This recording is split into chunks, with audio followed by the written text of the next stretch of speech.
Hey, what's up, everybody? We are back. We are on our second week of the NBA season. I got my co-host Marcus. How you doing today, Marcus?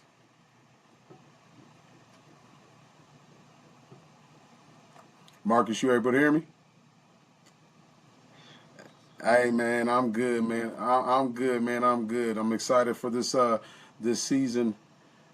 Excited for this season starting up, Marcus. And man, it's from these last couple of weeks, and last week, first week of preseason, and last couple games started this at the end of this prior week. Man, there's been some good games going on. I know you got a little technical difficulties, but I know you be right back.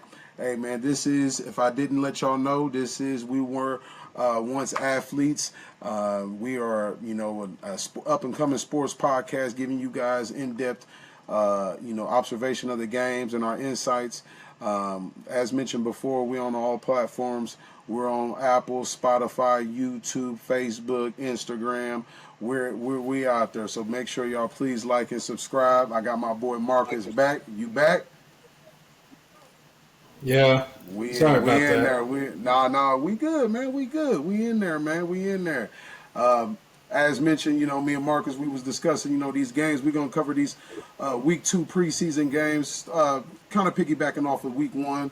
Uh, Marcus, NBA season is really officially feeling like it's here. I know it's still football. Shoot, I got a hockey jersey on, but hey, man, we are really touching base about there, man. October 21st, first NBA regular season game. So we are itching there, man. To kick this off, last Thursday, first preseason game. We had a Philadelphia, New York, and Dubai. I always think it's kind of cool that they, get out the country a little bit, get that camaraderie, get a different fan base, being able to put on for, the other fans. So that's always exciting, for them. I have been impressed with these games so far. As far as, teams, I feel like getting after it. I do feel like teams are feeling as though this season's so wide open. I think that they're really taking it serious and getting those kinks out the way in the preseason. So that's always good to see. We're gonna kick it off though with Philly and New York. They've had a couple preseason games so far. First game I see New York won 99-84. Got some stats. Miles McBride, 12 points. Rookie VJ Edgecombe, 14 points. He had a highlight during that first game. A crazy dunk, man. He impressed me, man. What you think of VJ? I like VJ. I like VJ coming out of the draft. VJ has like a high motor. We kind of talked about it when we opened up the show. I think VJ has like some Anthony Edwards to him. He got a little bit of an edge. He got that hunger to just continue to want to be better. And I definitely think he's trying to put that on full display in Philadelphia. And I do think it's a good fit for him playing alongside Tyrese Maxey, Jared McCain, who are different guys. Tyrese can shoot the three ball, can shoot the mid range, but Tyrese likes to get downhill, and Jared's a shooter. And then you add another athletic guy like VJ to the mix to go alongside Paul George and Joel Embiid. I just think it's a great fit for him. Man, me too, man. I was impressed with VJ. He's got that Jimmy Butler to him, don't he? Like he could shoot the ball better too, starting out than Jimmy did too. But man, he's definitely an up and coming two-way that I think is going to definitely contribute to Philly, especially with Philly's history of injuries.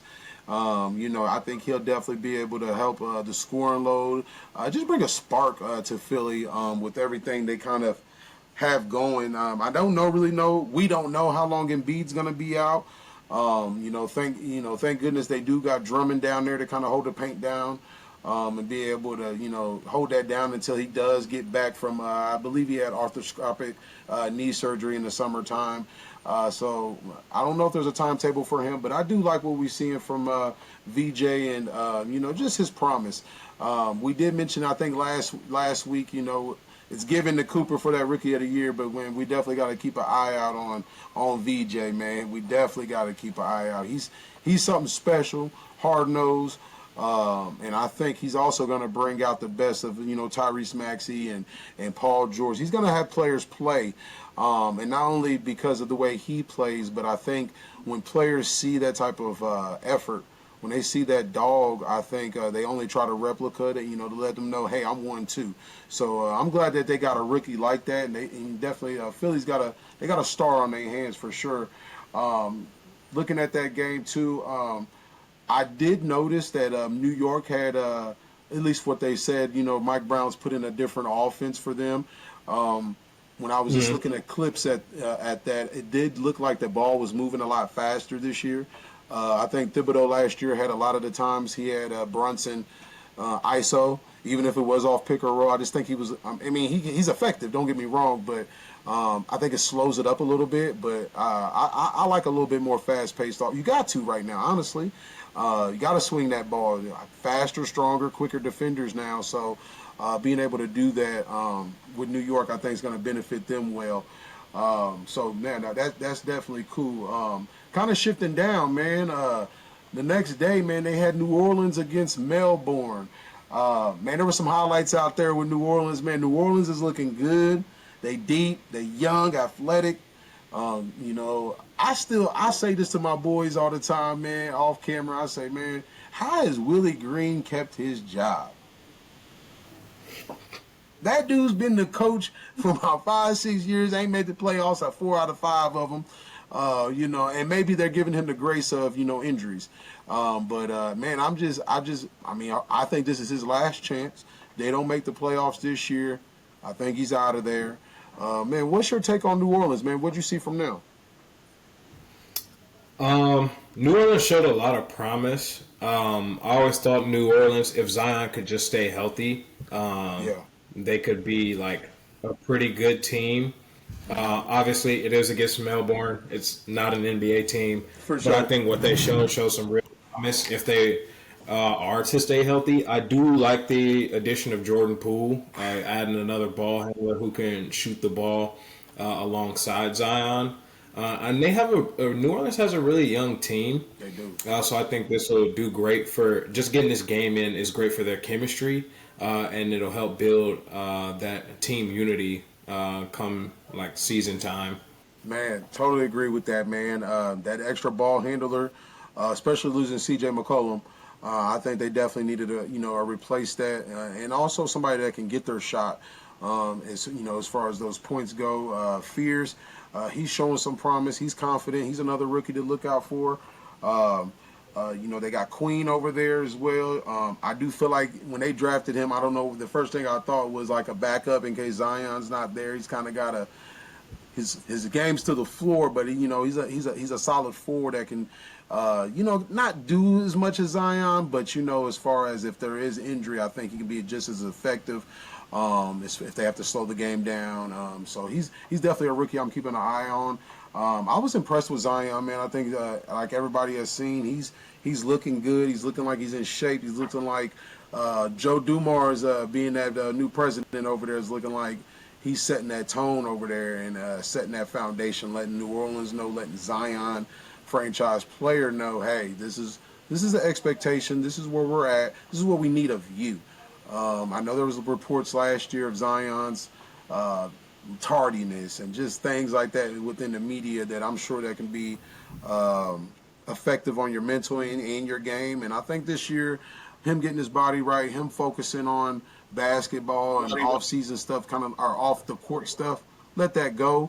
Focus on basketball, getting back to why they drafted you number one, man. I did notice Trey Murphy, man. Trey Murphy impressed me that game. He had a solid 18 points, had a highlight windmill that was he's athletic. I was just like, man, that dude he's long, athletic, man. If he can really step into that really consistent second option, man. Oh man, he's New Orleans definitely got a expectation or a good ceiling of making the playoffs. Not just fighting for that playoff spot, man. I mean, if they can put it together, I like their chances, man. Herbert Jones over there, coaching, like I said, experience over there.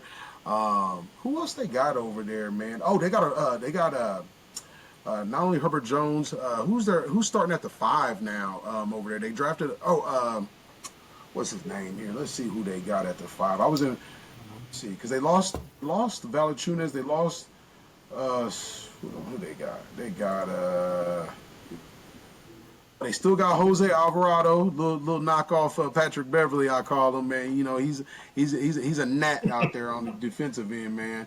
Kevon Looney. That's who they picked up from the Warriors, man. Just that experience, that championship experience over there. That's gonna help them. DeJounte Murray coming back off injury. Man, they are looking young, deep, promise, like you mentioned. When I do look at this roster, I probably do agree with you. More of a probably play-in. It's going to be probably tough. They'll be fighting for a play-in spot to make that eighth seed, 7th seed. The West is so deep. But no, man. They got Jalen McDaniels over there too, brother of Jaden McDaniels. Man, they are loaded.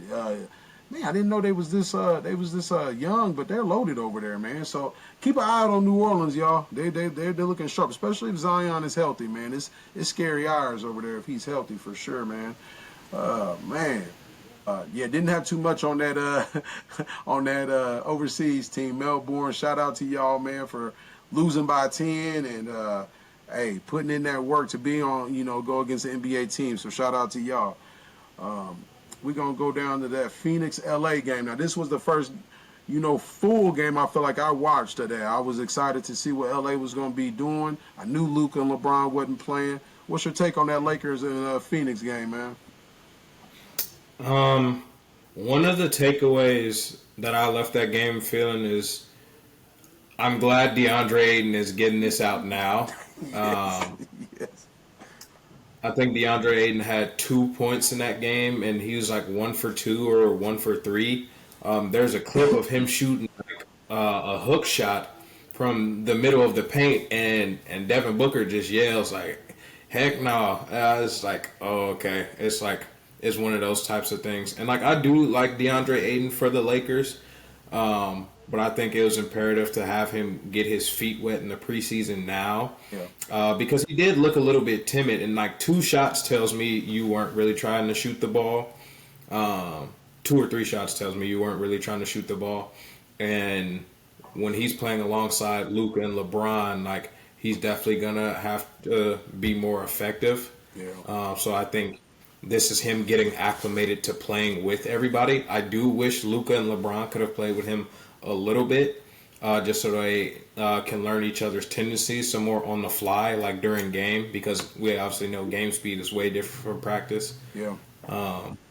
Agreed. But between that, I'm just glad he's getting this out now. I saw Bronny struggled during the game, which I don't really have too much of an issue with. Obviously, he's a second-year player, 55th pick in the draft. He's going to have some growing pains. He said it himself. His legs were dead in an interview after the game. And obviously, for a jump shooter, which I think Bronny is a pretty good jump shooter, your legs are very important. You have to have like that stamina, because when your legs start to feel heavy, you start shooting shots short or strong because you're trying to overcompensate with your arms. And it's just not a good shooting night. I totally agree with you. Piggybacking off Bronny, if I could say one thing about Bronny that I wish he would, and I'm not saying he doesn't emphasize, but if I'm him, I really would probably come into the game more. I feel like even last year or even now, I feel like there's a thing as far as like he has to prove that he belongs in there, and I get it, 55th pick, LeBron's son, but a way. How they used to tell us back in the day, was starting off on that defensive side, getting some quick steals, quick layups, things like that can kind of get you going. If he's more focused on the emphasis of kind of playing that Drew Holiday role, just more, and I know Drew gets his shot, but as far as just playing defense and really taking that challenge on. Whenever he's in and just getting the open floor, because you mentioned he's a good jump shooter, but one thing I'm impressed is more of his athleticism. He had a tip dunk that we'll talk about against the Warriors that was pretty crazy too. But it's just those little things like that I feel like can get him going, just to get his confidence up more, so that would help, lead to those jump shots and things of that nature. One thing I did also like with him was I kind of sensed like he had a good, nice little two-man game with the bigs. Coming off the pick and rolls, I sensed that he was, his IQ and his team ball is there too. Like, I was definitely impressed with him making the right plays. There was a couple of times where I felt like, to your point, getting to Ayton, like, they're giving you these lobs, man. I don't know if you weren't ready for it, just the chemistry, but there was a difference of the lobs compared to Jackson Hayes catching them lobs. And Jackson Hayes had a couple of highlights. One of the highlights was on Booker. It was crazy. Like, man, it was, and that, if I'm not, that may have came from Austin Reeves, but more of the story back to, Ayton. I am with you. I think Ayton needs to get these kinks out. I think he played timid. I think he did play nervous. And it did remind me of even Phoenix. Like, man, he's too good for that. He may need to take also a page out of Bronny's book too. Is coming into the game not looking to always score, but getting easy points, getting block shots, getting those rebounds, getting yourself going to where now, if you look for your shot, if you look for the post game, just feel like you'll be a little bit more confident in your movement, in your offense, because without Luka and LeBron, there really wasn't no excuse for that, man. I just was like, man, what's going on? You Reeves and Rui, man, y'all should have been that 3-man game just should have been on point. And I get it, first game, they got to get those kinks out.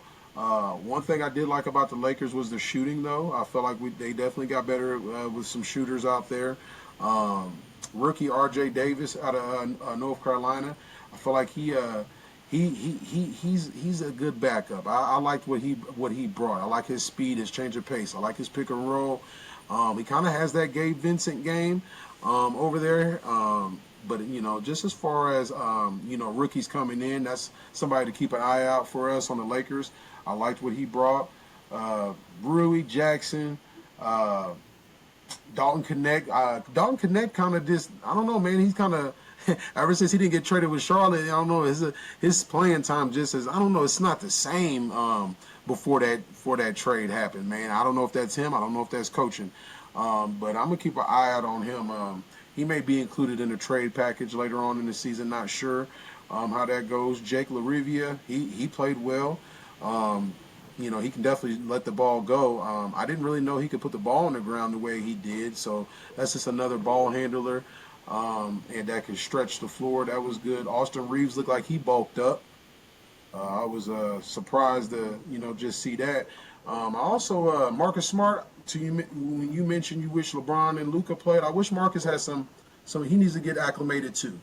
Man, they need a full good 2 games, all of them, that starting 5 going into the season. I would like to see that going. So we're definitely gonna have to get some more chemistry going when it comes to the Lake Show. Let's see what we got going on now. But and not to bypass Phoenix, but Phoenix to me looked good. They didn't have Jalen Green that game, but letting Booker run the one looks like what they're gonna be doing. And man, when his playmaking's improved, we know he can put the ball in the bucket. But man, it just kind of reminded me of the blueprint of like OKC. Like he's kind of like Shea in a way, running the one.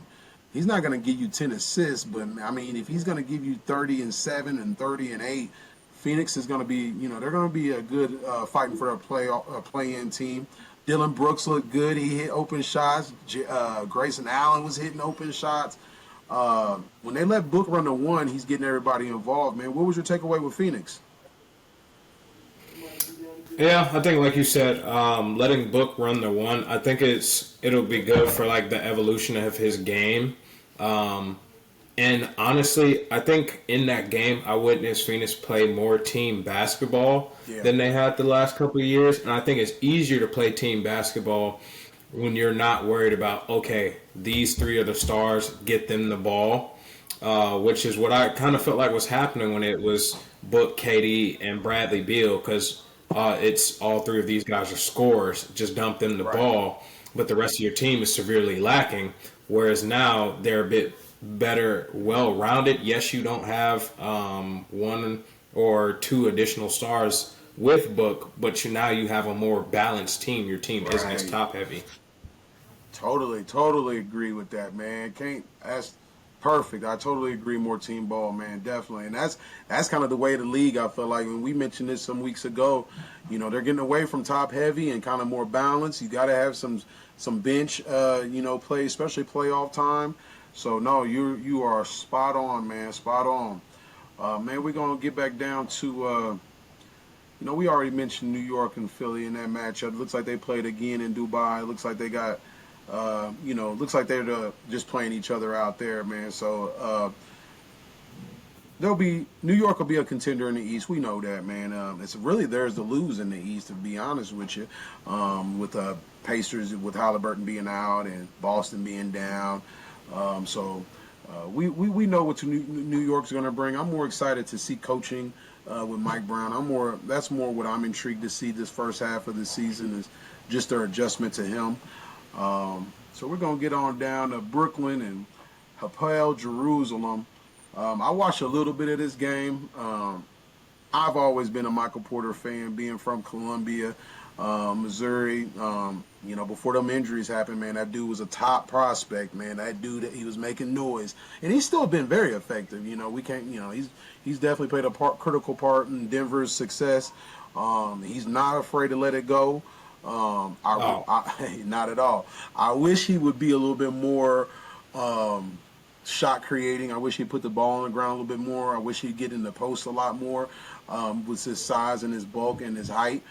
He could get more easier shots instead of relying on just jacking up threes. Even getting in the mid range a little bit more, free throw line. There's a lot more to his game, even though he may not be as athletic as he once was. There's a lot more to his game. I feel like he can get to. With Brooklyn, man, I watched that game though, man, and he was jacking up shots. I know that's what he feels like he's gonna have to do out there.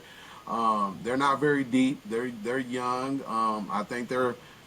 I don't know if they're waiting for the draft. I don't know if they're creating cap space. Being in Brooklyn, I think cap space is probably their best. Seeing if they can bring a star over there. With what they have. Cam Thomas. Cam Thomas, man, that boy's a bad boy. I like what he brings. I felt like when Kyrie and James Harden and Kevin Durant were there, man, he was a sponge. I feel like he picked up so much to his game, and you really can tell, man. Like he used to be more take a while to get to his shot. Man, he was just getting to his shot. He knew exactly what he wanted to do. The game has slowed down for him. And he's a dog, man. Scoring wise, man, he's right up there with the best of them. Man, what was your takeaway though, man, with Brooklyn, man? Anything catch your eye over there?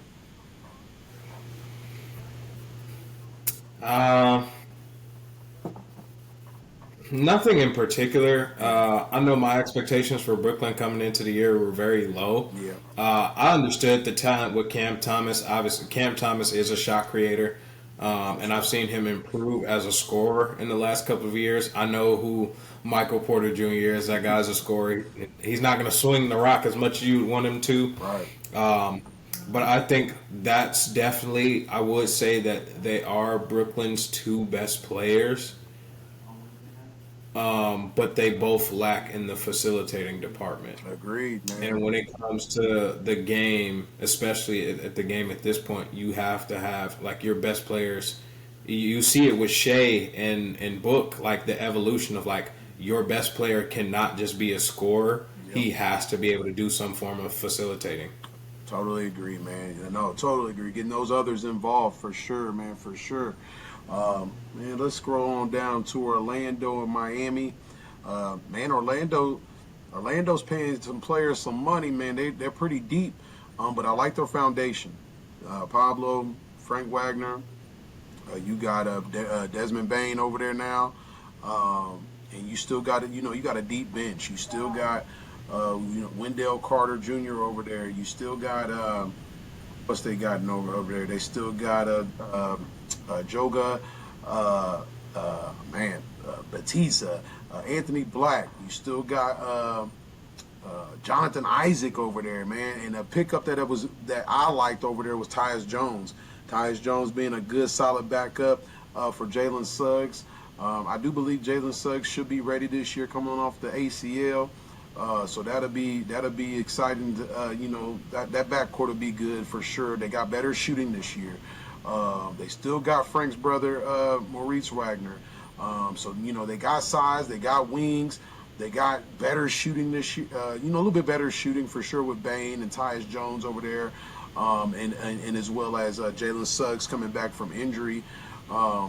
Somebody rookie-wise coming over there that was impressed was Jason Richardson's son out of Michigan State. Man, he put up a nice little solid performance against Miami. It looks like he had 18 points. So man, that's just good draft for the Magic. Man, they're going to be a sleeper team in there with that New York, Cleveland, Orlando. Man, really, those are my three teams. I believe if teams don't take the Magic seriously this year, I can see the Orlando Magic in May in the Eastern Conference Finals. Me too. I told you last week I got an eye on Banchero being most improved this year. I think he makes a jump this year. I think he elevates his game up. I noticed even this in that preseason game, his playmaking's improved. Like, to your point, man, your best player, regardless if they're at the one, you're gonna have to make your players better. You're gonna have, defenses are keying in on the best, so you're gonna have to have some things in your bag and not so much, forcing things up, but trusting your teammates, having confidence in your teammates that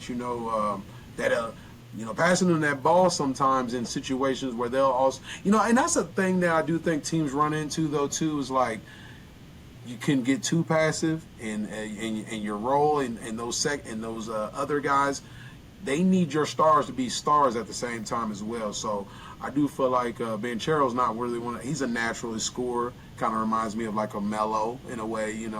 He's a natural scorer, but if he definitely keeps, which he will, I'm sure, keep his teammates involved, and those others have confidence when the ball does come to him. I agree with you, man. I got the Magic right there.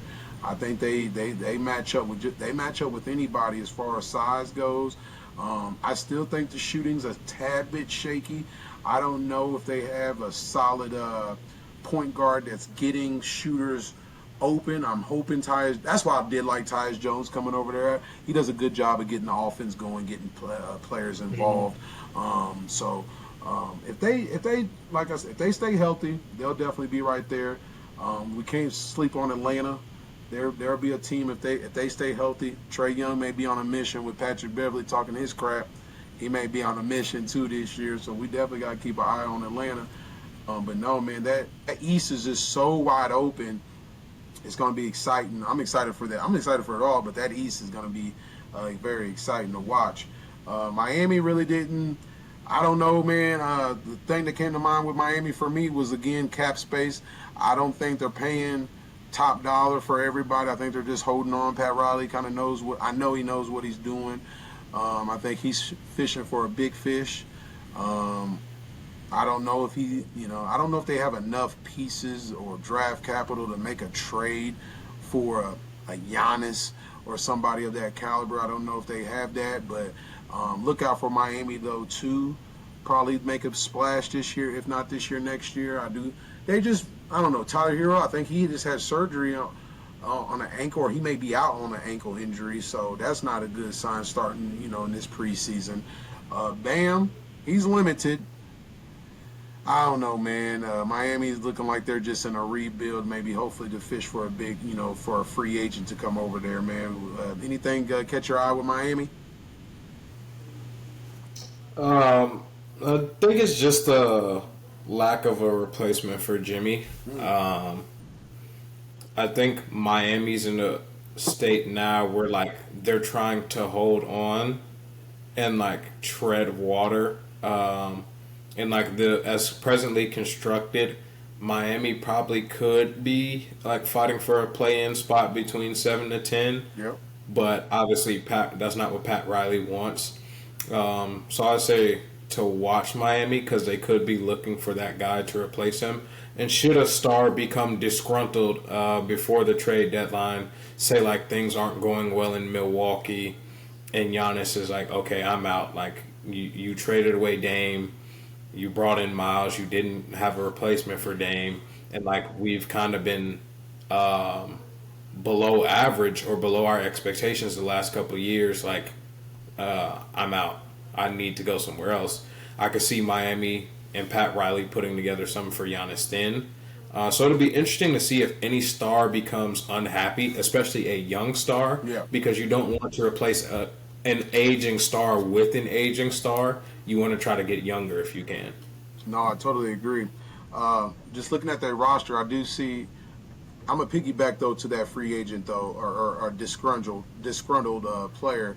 But I'm looking at the roster. That they did pick up Norman Powell. That is that's a decent pickup as far as scoring goes. He's not so much on the defensive side, but man, when last year without Kawhi, man, he was, if not the leading scorer, second leading scorer. Should have been an all-star, putting up 24 points a game. So he'll definitely get his shots down there in Miami. They still got Terry Rozier, Andrew Wiggins. I think they thought he could kind of replace that Jimmy Butler. I'm really not sure what's going on with Andrew. I'm starting to kind of feel he's not so much of. He may be a starter on a bad team, but a contending team, I don't feel like he's that player anymore. I feel like that Golden State run was probably like his best. That was it. That was his peak. I know personally he's had some things happen too off the court, so that could, definitely play a part. No shade or anything to him, but he just hasn't really taken on that replacement of being that two-way for them.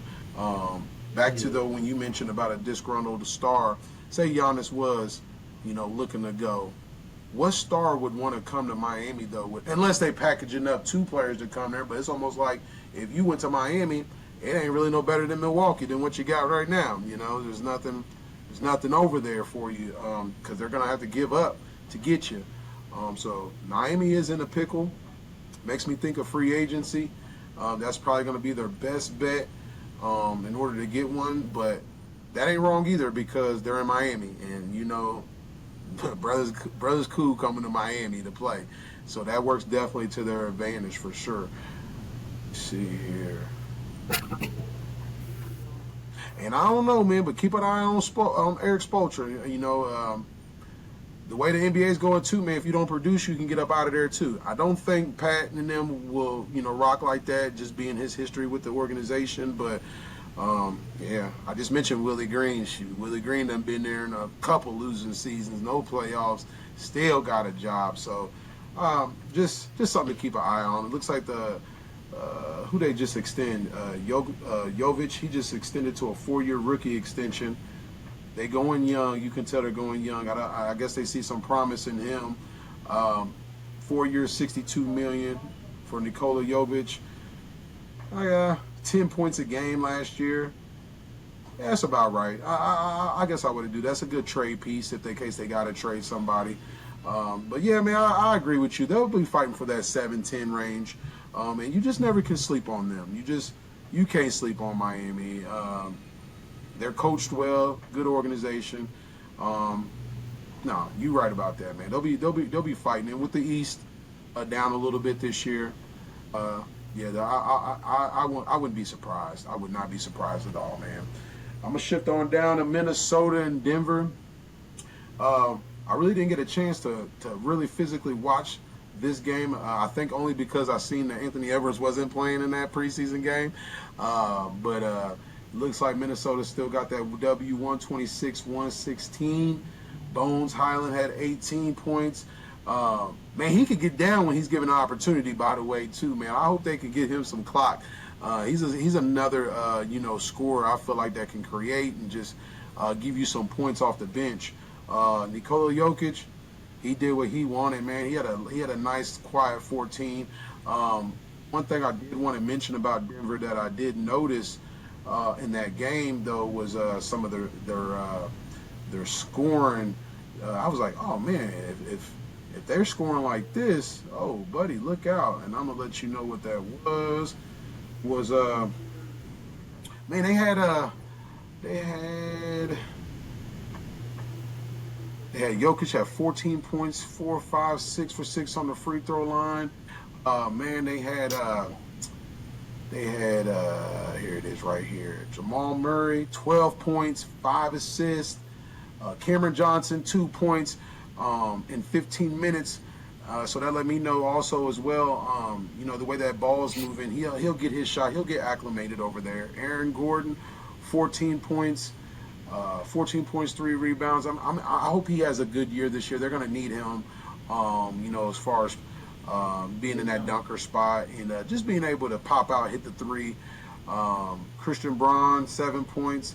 And then the thing that got me here is the bench. Man, Peyton Watson, 10 points. Tim Hardaway Jr., 3 points in 15 minutes. Bruce Brown's over there, 2 points. Jonas Valanciunas, 6 points in 13 minutes. Moses Brown, 8 points, 4 minutes. They got Jalen Pickett. He was there last year. I think he was a rookie last year. He's got some promise to him too. 13 points in 14 minutes. Julian Schroeder, 7 points in 18 minutes. Man, they loaded over there, man. Like they're 10 deep every bit. So man, Denver's my team to go against OKC this year, man. I think it's gonna go through OKC, but Denver's definitely a team that I think can definitely match up with them. Anything catch your eye with Denver? I think, like you said, I think the complete 180 they did from last year. I knew adding Tim Hardaway Jr., the addition of Bruce Brown, Jonas Valanciunas, you got another backup big for Jokic, and these are guys who would normally see time. Peyton Watson, Facts. Julian Strawther, just gaining confidence for their team. And last year, their team was completely top heavy. They relied heavily on that first five.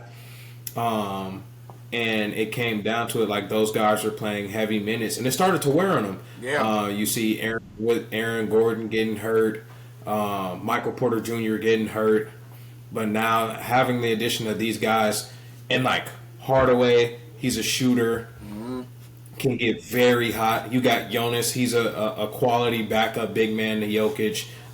He'll go grab you some boards. He'll move his feet on defense. And then you re-add Bruce Brown, who was one of your instrumental 3-and-D guys when it came to your championship in 2023.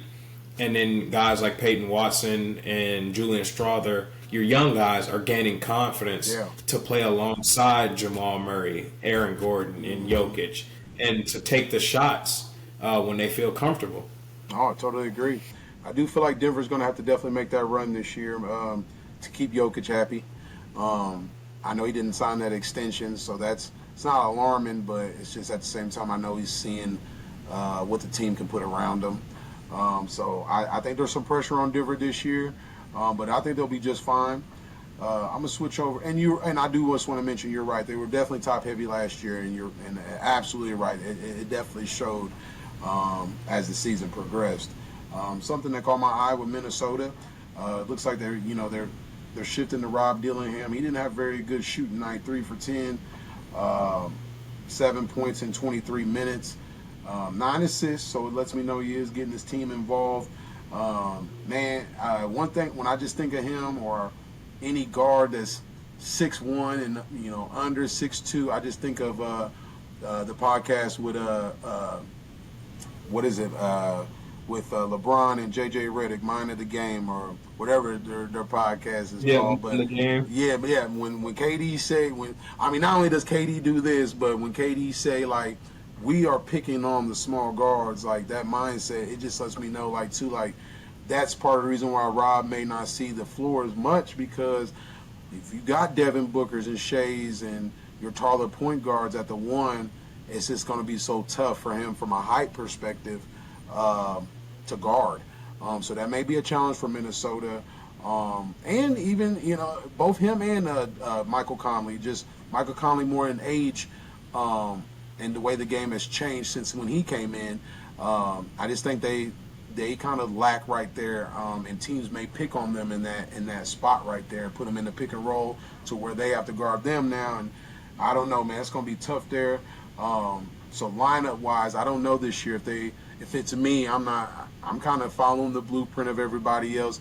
It may be all right to put Anthony Edwards at the 1. I mean, if I don't see why not, and have Dante DiVincenzo at the 2. I don't know, man. They could play with their lineup a little bit better, but I think that point guard position definitely hurts them from a defensive standpoint going forward. Naz Reid was impressive. He's going to do what he does. I do think this year they probably should start him in the starting lineup. I don't know if they'll be able to do it, but I like him at the starting lineup because I do feel like Minnesota got better on their bench. They got that rookie Terrence Shannon Jr. Hey, he can ball. He's athletic. He had 11 points, 21 minutes. He didn't shoot the ball very well. Looks like he was getting to the free throw line, 4 rebounds, 4 assists. He's definitely a promising rookie that I know to get some clock over there. Joe Ingles is still over there, nice veteran on the bench, being able to help those young guys. Minnesota's just a team to me that we definitely got to keep our eye on over there. They kind of got that Orlando magic of the West. Like you can't sleep on them. Like if they're in the Western Conference Finals, I ain't gonna be shocked. It's Anthony Edwards over there, it's Nas over there. You got Rudy Gobert playing the defense he has. Well coached. Anthony Edwards, I think I mentioned last week, just the way his game is going to go to the next level. I read some reports where he's was studying film of Kobe and Michael Jordan and getting in that post more, learning more easy ways to be effective in that post. Something that caught my attention from him was when he says, I seen a video where he was just like, what did you learn from Michael? And he was like, just like his post move, getting in the position was not so much about like your legs. It was more like he studied like Michael Jordan's shoulders. And so little details like that, I think, are very, very, very critical, especially on athletic guards like Anthony Edwards, where you have that type of flexibility, but also just again like making the defense, making the game just be easy rather than trying so hard. I think Anthony Edwards can go another level if he makes the game slow down and just easier for him instead of so many threes this year. I hope he gets to the line, stays in that mid-range a lot better this year. So, man, I'm definitely – Minnesota's a team we all got to keep our eye on for sure, man. We got to keep our eye on them. See who we got next on here, man. Who else was out here balling? All right, they got we already mentioned about New Orleans. They pretty much did the same thing, just keeping an eye, eye on them. They'll be fighting for a playoff spot. I just like, man, biggest thing with New Orleans I did like was getting Joe Dumars over there. Just getting another guy that's been in the league for 30 plus years, knows what it takes to win. I think he came in there setting the tone, setting expectation, ain't playing around with New Orleans. So I like that little fire under them. So, man, we're going to go down to yesterday. Looks like it was Oklahoma City and Charlotte. I don't believe Shea played yesterday. I'm not sure. I don't think none of their starters. Aaron Wiggins played. He gets some playing time.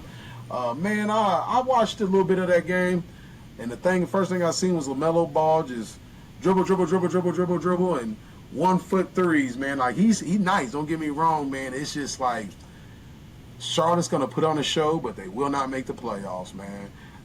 Anything with Charlotte that I'm missing, man? Anything catch your eye?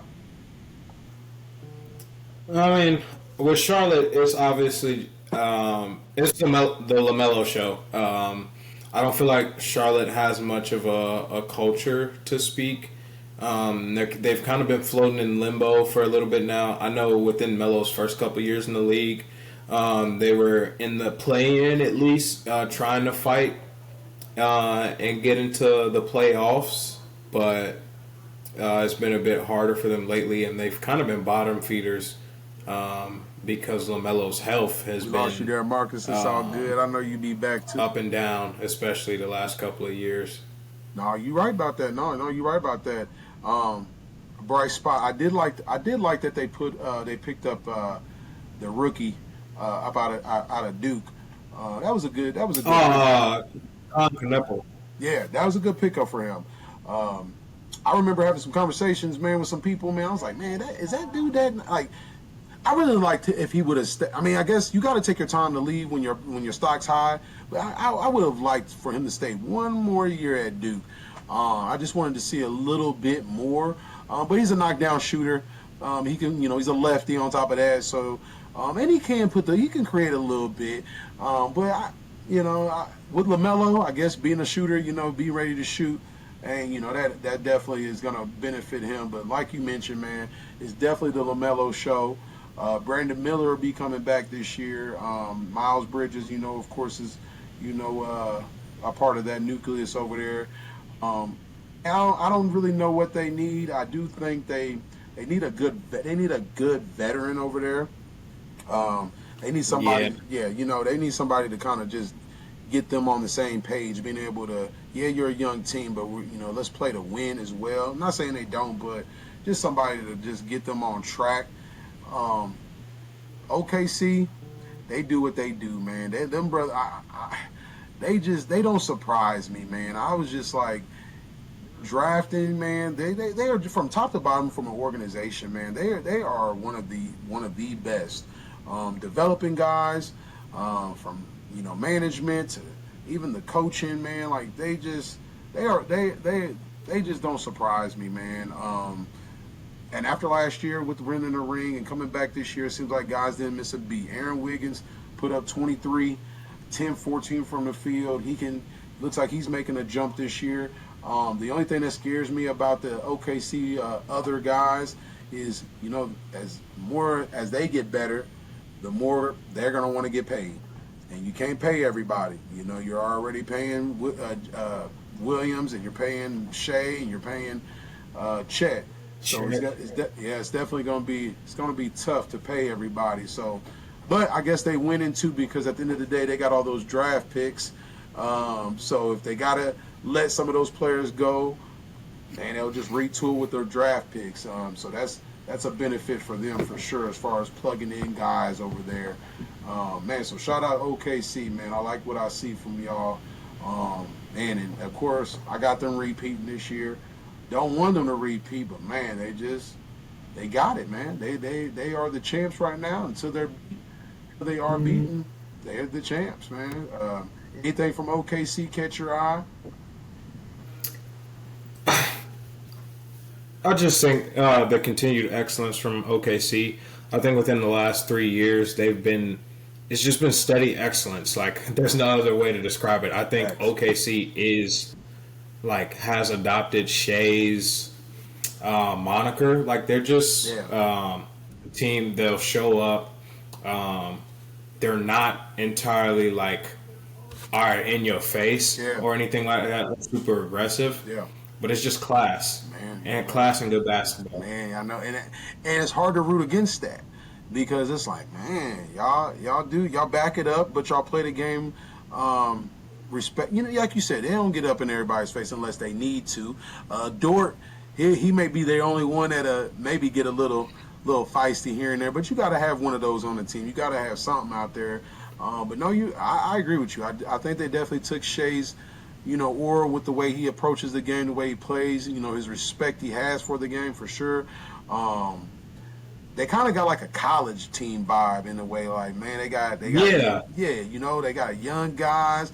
They seem like they just hoop, and just hang, man. Ain't no partying like that. I mean, I ain't with them, but it just don't come off like that. Like, that stuff just doesn't excite them in that regard of being NBA $300 million players. Like, man, they keep the main thing, and it's a result of that, man. They're in that gym, man. They're putting in that work.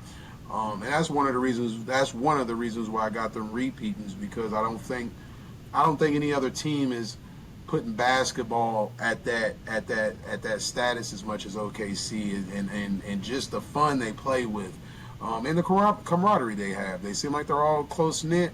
Seem like they just all enjoy each other. And you're right. It starts from Shea. So, man, shout out to Shea and OKC, man. That's a good example of team basketball. Hey, man, the last game yesterday, of course, was our Lakers and Golden State. I watched that game. Um, Man, the first thing I took away was Steph Curry, and the reason why I say that is because, man, I ain't see that brother smile. I ain't see him laughing around. He looked like he's on a mission. Like, I don't know, man. You know how Steph get. When Steph be angry, it's scary. Like, when he just be playing angry, and it's like, ooh, man. Now, when he's shimmying and having fun, yeah, that's one thing. But he's just like one of those players. Like, you don't poke the bear at him. You just don't want to see him in a bad mood. It could just get ugly. And there was just a couple instances of the game where I just sensed that from him. And it could have been from possibly poor play or expectation. You never know. But when Steph is serious, he's always serious. But when he ain't smiling, man, I'm scared of him, man.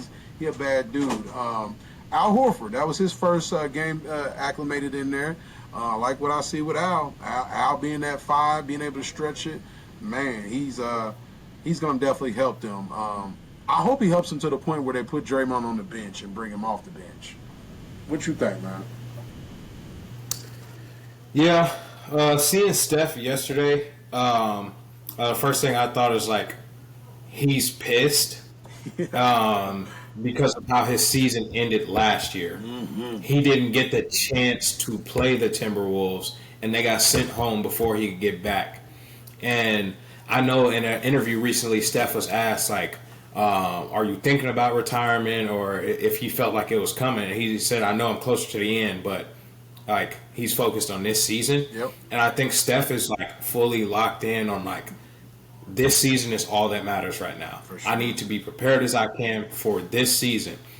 And I'm going to put my best foot forward, and I'm leaving nothing on the table because I don't know how much longer I got, and I'm not taking any chances. I just had a playoff run ended where I didn't even get to finish the game because I had a hamstring injury. I totally agree. You just made me think of, not only is he pissed, but I think he was also, like, irritated with how the offseason went. I think, yeah, he knows his business, but with Kuminga and just being able to, that camaraderie we mentioned with, like, OKC, and just being able to hang and being able to just get that chemistry with the new players. I felt like makes me think of this though, like, you know how Steph was acting when they played against Clay for the first time with the Mavericks, how his energy was against Clay, like, and the reason why I bring that up is because, during that run, I remember when they got Kevin Durant, and maybe a couple years prior to that, even while they had Kevin Durant, man, Steph was getting underpaid. Steph was the 2-time unanimous MVP, maybe making $12 to $15 million a year at that time. And I say that because it's like Steph gets a little bit of this from Draymond. If you don't want to be here, we don't want you here either. Like, we don't want none of that mess over here, man. Like, get on with that. We only want, who wants to be here, because, yes, they know what it takes. They know how hard it is to win. They know how you have to be lucky, on the same page, be ready, like all those things, even if you don't get much playing time. I think of the Warriors like the old-time Spurs. Like, they go on their bench. There's players that have come off the bench that ain't play all season. Ready, though, like ready to knock down shots, making the right passes. And so I feel like Steph kind of takes a little bit of that slight from the team, from some of the players on the team. Like, man, yeah, you here now. It's cool and all, but you didn't maybe really want to be here, Jonathan Kuminga. So it's just like, to your point, like, there's just probably the way the season ended, the way the offseason been, teams making moves. And in all honesty, did they get better like that? Are they a contender?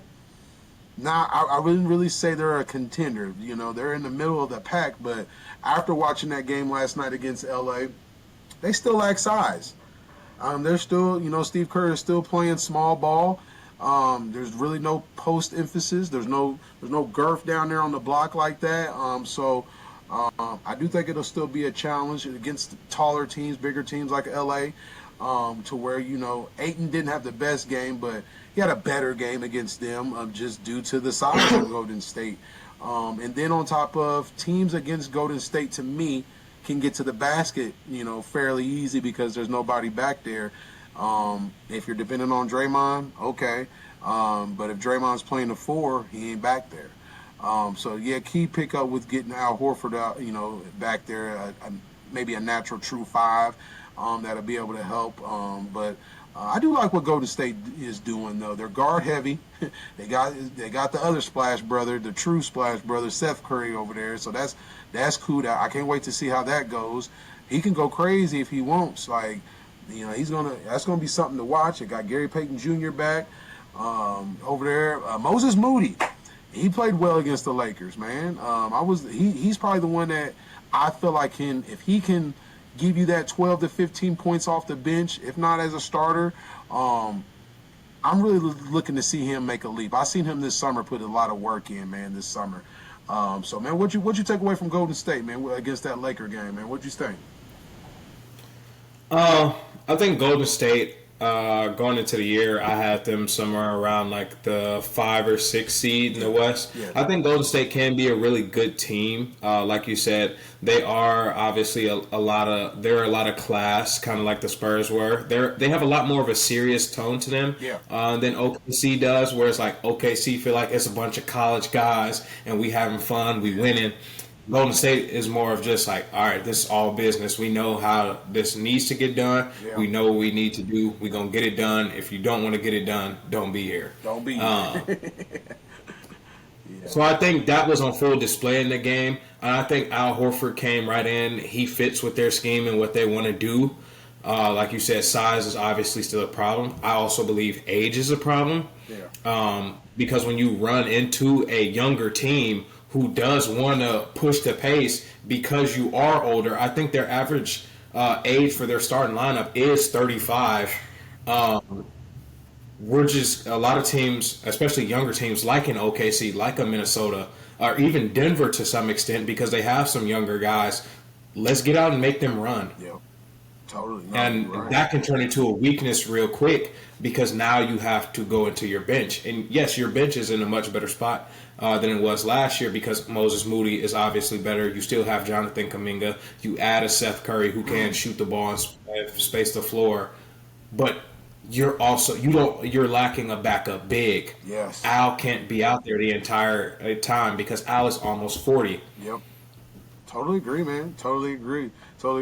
I remember seeing reports that the Lakers were looking at JaVale McGee. Shoot, the Warriors need to go look at JaVale McGee, bring him back. Like that'd be a decent little pickup for them. That's what they should be looking at, man. No, that's for sure. Hey, man, there was one player out of these last couple of days, though, and, his video was viral out there, and just, oh, man, I was just like, oh, buddy, this dude is not only looking like he could be the best player in the NBA, this dude's looking like his trajectory can be GOAT status, and that's Wemby. That dude, and I know it was his own teammate, but dang, man, like, I was like, oh, man, like, dude just coming down looking like Giannis in a way, bro. Like, I was just like, the league it's scary once he may be only 21 years old, man. Imagine when he gets 27, 30 years old, man, in his prime, man, it's just going to be when he's more just a man size and got that man muscle, man, it's going to be ugly, man, for the league, man. That dude is just, he's it, man. Like, and he is, to me, on the rise of the face of the NBA, man. And when I just say that, man, just as far as like his approach, that right there against his own teammate let me know too. Like, man, he ain't playing around. He takes his serious. No offense to nobody with the tattoos or nothing out there. Shoot, I got one, but I'm saying like he's a clean cut dude. He ain't with none of that. He's wee French. Hey, man, he reading books. He been with the monks, been quiet. Like, that dude is just all about this business.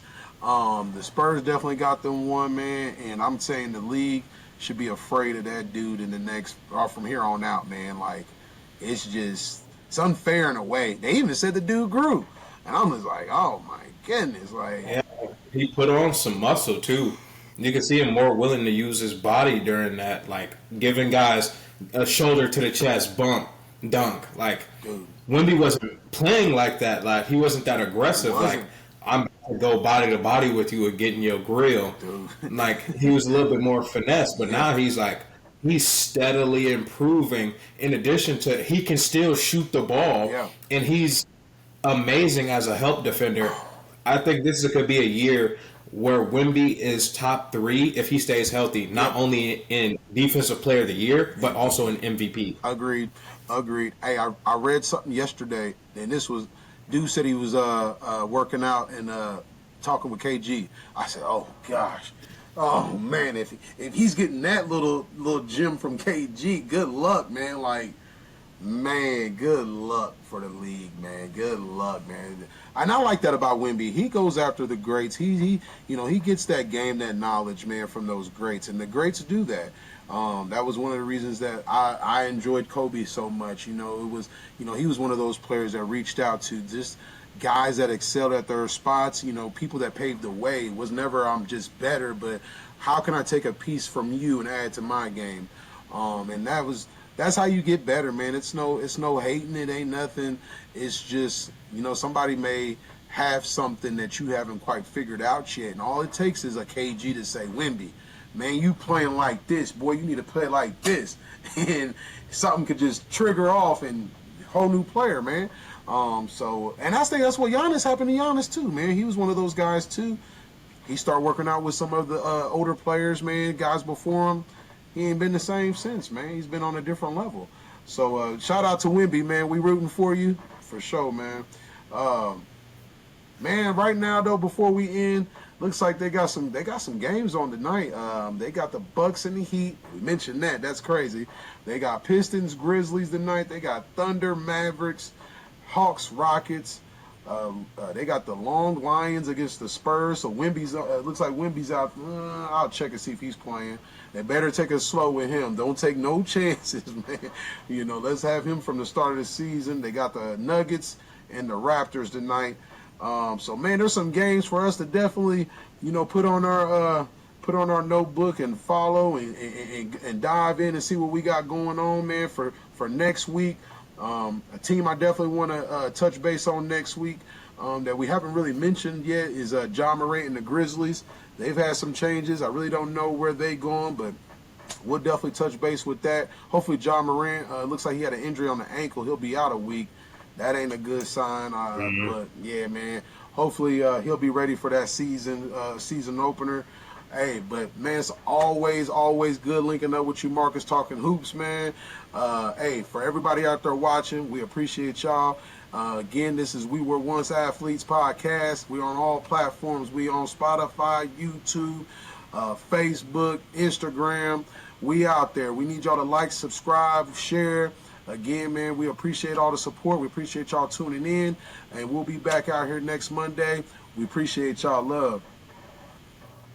Later.